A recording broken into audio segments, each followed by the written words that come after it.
Hello my YouTube family, कैसे हैं आप सब लोग। आशा करती हूँ आप सब लोग बहुत अच्छे होंगे और स्वागत है आपका अपने यूट्यूब चैनल स्मिता दा स्माइल पर। महासंग्राम सीरीज का नेक्स्ट पार्ट लेकर आ गई हूँ बहुत अच्छे क्वेश्चन के साथ, जो कि आपकी तैयारी को और ही बेहतरीन बनाने की कोशिश में है।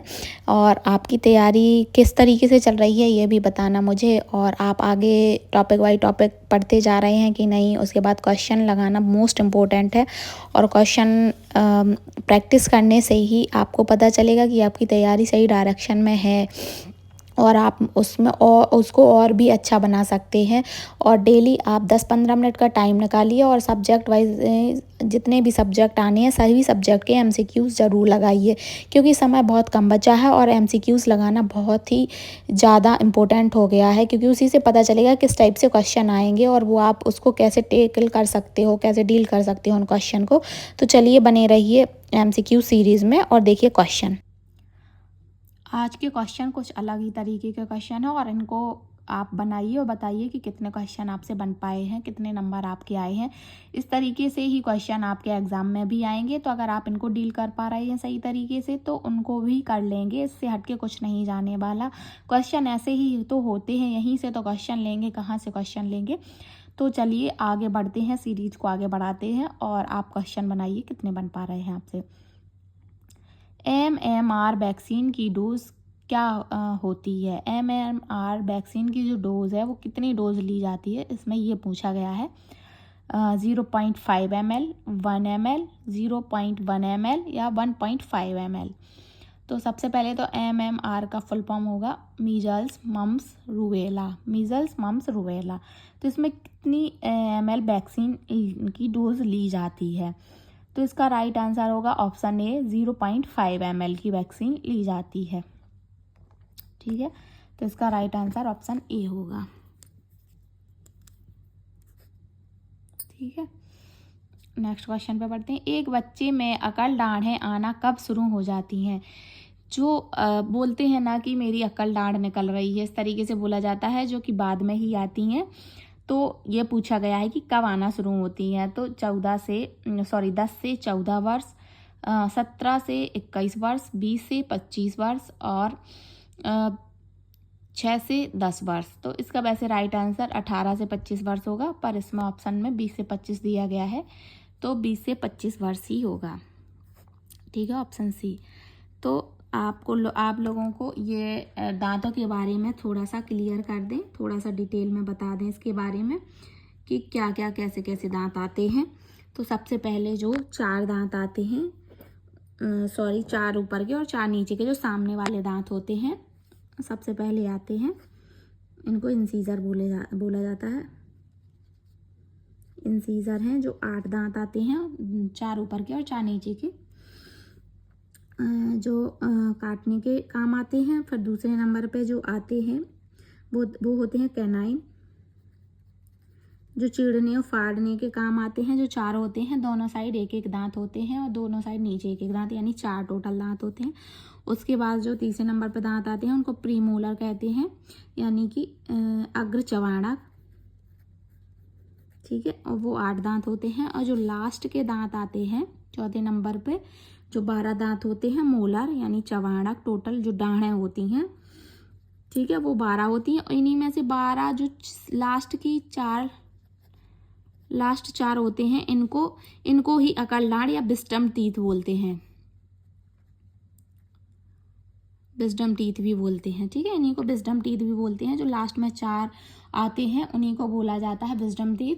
और जो मोलर होते हैं उनके जो सबसे लास्ट में 4 होते हैं, वो ही अकल डाढ़ें कहलाती हैं। ठीक है, तो ये 20 से 25 साल में आती हैं। चलिए नेक्स्ट क्वेश्चन पर बढ़ते हैं। हेपेटाइटिस बी वैक्सीन कितने समय के लिए सुरक्षा प्रदान करती है। आजीवन, ऑप्शन बी 1 से 2 वर्ष, ऑप्शन सी 3 से 5 वर्ष, ऑप्शन डी है 7 से 10 वर्ष। तो जो हेपेटाइटिस बी की वैक्सीन है वो जन्म के 24 घंटे के अंदर लगाई जाती है। और ये ना चमड़ी के अंदर लगाई जाती है। तो इसको 45 डिग्री के एंगल से लगाना पड़ता है, क्योंकि जो त्वचा है उसके अंदर लगाई जाती है। तो इसको 45 डिग्री के एंगल से लगाया जाता है और 3 से 5 वर्ष तक सुरक्षा प्रदान करती है। तो ऑप्शन सी इसका राइट आंसर हो जाएगा। चलिए नेक्स्ट क्वेश्चन पे बढ़ते हैं। नेक्स्ट क्वेश्चन है,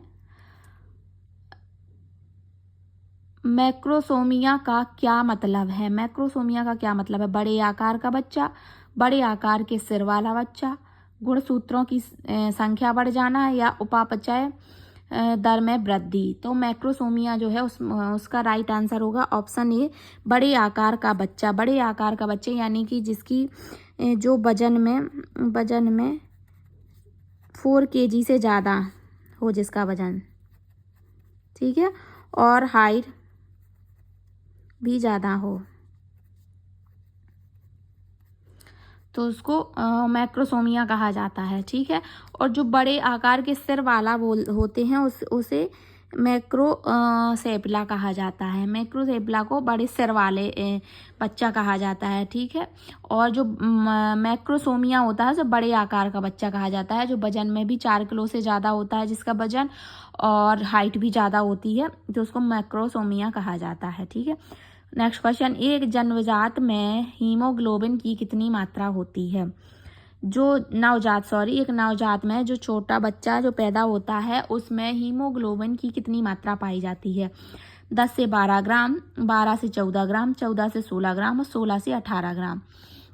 तो जो एक नवजात होता है उसमें 16 से 18 ग्राम हीमोग्लोबिन की मात्रा होती है, और जो वुमेन होती हैं या फीमेल होती हैं, फीमेल में 12 से 14 ग्राम हीमोग्लोबिन पाया जाता है, और मेल में 14 से 16, और नवजात यानी चाइल्ड में 16 से 18 ग्राम। ठीक है, क्लियर हो गया होगा। चलिए नेक्स्ट क्वेश्चन पे बढ़ते हैं। बार बार पतले दस्त का जाना कहलाता है। जो बार बार पतले दस्त आते हैं या अपन बार बार पतले दस्त जाते हैं तो उनको क्या कहते हैं? वॉमिटिंग या डायरिया या फिर हर्निया या फिर कब्ज। तो इसका राइट आंसर होगा ऑप्शन बी, डायरिया यानी दस्त। ठीक है, तो बार बार पतले दस्त जाना ही डायरिया कहलाता है। ठीक है, चलिए नेक्स्ट क्वेश्चन पर बढ़ते हैं। एक बच्चे का सिर के बालों को बार बार खींचना कहलाता है। एक जो बच्चा है जो अपने ही सर के बाल बार बार खींचता है तो वो क्या कहलाता है? वो कौन सी चीज कहलाती है? पिका, टिक, ट्राइकोटिलोमिया, ठीक है, और लास्ट ऑप्शन है क्लेस्टोमेनिया। ठीक है, तो पीका तो क्या होता है? पीका तो कहलाता है चौक खाना, चौक या मिट्टी खाना कहलाता है पीका। जैसे कि कुछ लड़कियां होती हैं जो ज़्यादातर महिलाओं में ये पाया जाता है। ठीक है, महिलाओं में ये ज़्यादातर पाया जाता है। जो कुछ लड़कियां होती हैं वो भी खाती हैं, कुछ प्रेग्नेंट लेडीज़ होती हैं जिनको हार्मोन्स की वजह से मन करता है चौक खाने का या बत्ती खाने का, तो वो चीज़ है।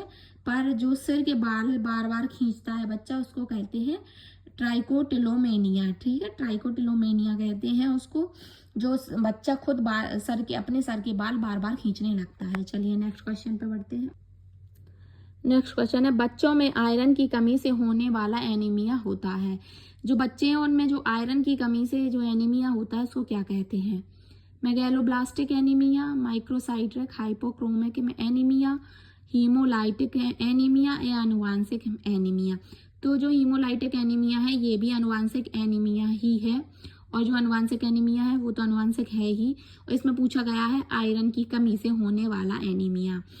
तो इसको बोलेंगे माइक्रोसाइट्रिक हाइपोक्रोमिक एनीमिया। ठीक है, जो आयरन की कमी से होता है इसको यही बोलेंगे। ठीक है, चलिए नेक्स्ट क्वेश्चन पे बढ़ते हैं।